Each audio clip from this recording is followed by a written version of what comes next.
உங்களுடைய வாக்காளர்களுக்கு, உதயமண்டல வாக்காளர்களுக்கு நீங்கள் சொல்ல வர்றது நீங்கள் சொல்லுங்கள்.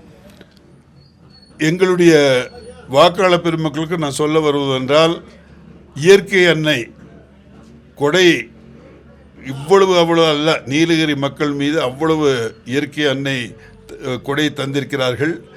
அது உலகம் மட்டும் பேசப்படுகின்ற ஒரு சிறந்த சுற்றுலாத்தலமாக உதகை மட்டுமல்ல நீலகிரி மாவட்டமே இருக்கிறது. அதற்கு ஒரு சிறந்த எண்ணம் உயர்த்த வேண்டும், நீலகிரியை பெரிதாக உலக வரைபடத்தில் சுற்றுலாத்தலமாக கொண்டு வர வேண்டும் என்ற முயற்சி இருக்க வேண்டும், எண்ணமும் இருக்க வேண்டும்.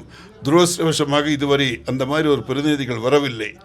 ஆகவே எனக்கு ஒரு வாய்ப்பு கிடைத்தால் மத்திய டூரிசம் மினிஸ்டர் எல்லாம் பேசி, மற்ற என்னுடைய நண்பர்களுடன் நான் சிங்கப்பூர் மற்ற இடங்களெல்லாம் சொல்லும்போது அவர்கள் சொல்லுவார்கள், அங்கே இருக்கின்ற தீம் பார்க்கெல்லாம் பார்க்கும்போது உங்களுடைய நீலகிரியை விட இது என்ன சிறந்ததாக இருக்கின்றது, உங்களுடைய நீலகிரியை உலகத்திலே ஒரு சிறந்த ஒரு சுற்றுலாத்தலமாக ஆக்க முடியும் என்று எல்லோரும் அவர்களுடைய கருத்தை என்னிடம் பகிர்ந்திருக்கிறார்கள். அது முற்றிலும் உண்மை.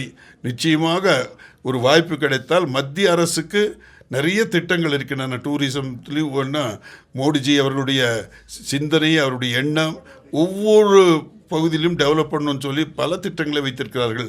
அந்த திட்டத்தை நிச்சயமாக ஏற்றுக்கொண்டு இந்த பகுதியை மேம்படுத்துவதற்கு நல்ல வாய்ப்பு இருக்கும், பொருளாதாரமும் மேம்படும்.